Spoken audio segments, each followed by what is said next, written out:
สบายดีท่านผู้ชมที่เคารพนำท่านผู้ชมมาติดตามข่าวกีฬาสปปลาวตั้งเป้าจะสู่ซนให้ได้2เหรียญคำร่วมแข่งขันดอกปีไก่หุ่นเยาวชนใบหนุ่มซิงแซมอาเซียน2026ที่ประเทศกัมพูชา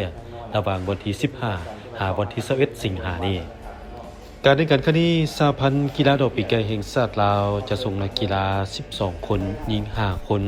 เข้าร่วมสิงไสใน3รุ่นอายุ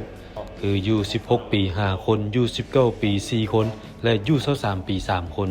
เข้าร่วมทุกรายการทั้งประเภทเดียวและคู่วางคาดมาจะสู่ซนญาติให้ได้2เหรียญคำโดยเฉพาะประเภทชายเดียวยู16ปีและชายเดียวยู23ปีนักกีฬาสุดนี้เป็นเยาวชนรุ่นใหม่ที่ติดอยู่ในอันดับ1ใน4ของประเทศ National Ranking บางคนอยู่ต่างแขวงโดยได้ทำการเก็บตัวฝึกซ้อมอย่างต่อเนื่องในแคมป์ทีมชาติและสโมสรสังกัดและมารวมตัวกันฝึกซ้อมอย่างเข้มข้นประมาณ2อาทิตย์ซึ่งนักกีฬาสุดนี้การไปร่วมแข่งขันส่วนใหญ่แม่นผู้ที่มีเงินไขคุ้มตนเองเนื่องจากทางสหพันธ์ยังมีงบประมาณที่จำกัดฉะนั้นสหพันธ์จึงหาทางแห้งและเงื่อนไขเพื่อสร้างโอกาสสร้างบุคลากรและโครงสร้างภายในให้เข้มแข็งในชุดนี้พวกน้องเองก็มีการเก็บตัวเป็นเวลาด่วนเติบประมาณ 2-3 เดือนเพื่อที่จะเข้าแข่งในรายการนี้เพราะว่ามีบทเรียนมาจากปีกายแล้วต้องซ้อมหนักขึ้นซ้อมหลายขึ้นเพื่อที่ไปสู้กับระดับสากลสภาพจิตใจในตอนนี้ก็มีความพร้อมหลายทั้งเดียวทั้งคู่น้องกับบางติด1ใน3ดีสุดก็แม่น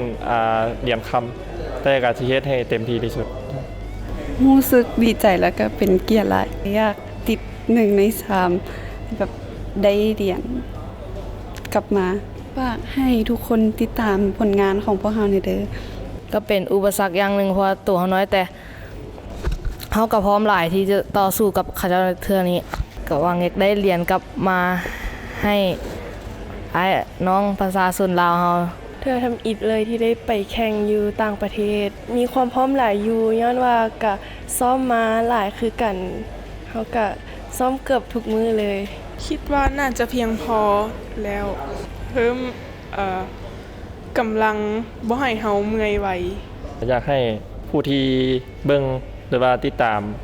พวกน้องเนาะก็อยากให้ช่วยส่งกำลังใจแล้วก็ฝากติดตามผลงานของพวกน้องและพวกน้องจะเฮ็ดให้ดีที่สุดการเข้าร่วมแข่งขันซิงแซมอาเซียนระดับเยาวชนวัยหนุ่มครั้งนี้เป็นครั้งที่4ที่สหพันธ์ดอกปีไก่แห่งชาติลาวส่งนักกีฬาเข้าร่วมผ่านมาสามารถญาติได้1เหรียญคำประเภทหญิงเดียวอายุ23ปีจากนางพุทธสวรรค์ดาวประสิทธิ์ในปี2025ขอเชิญชวนประชาชนลาวร่วมส่งกำลังใจให้แก่นักกีฬาให้สามารถบรรลุผลสำเร็จตามคาดหมาย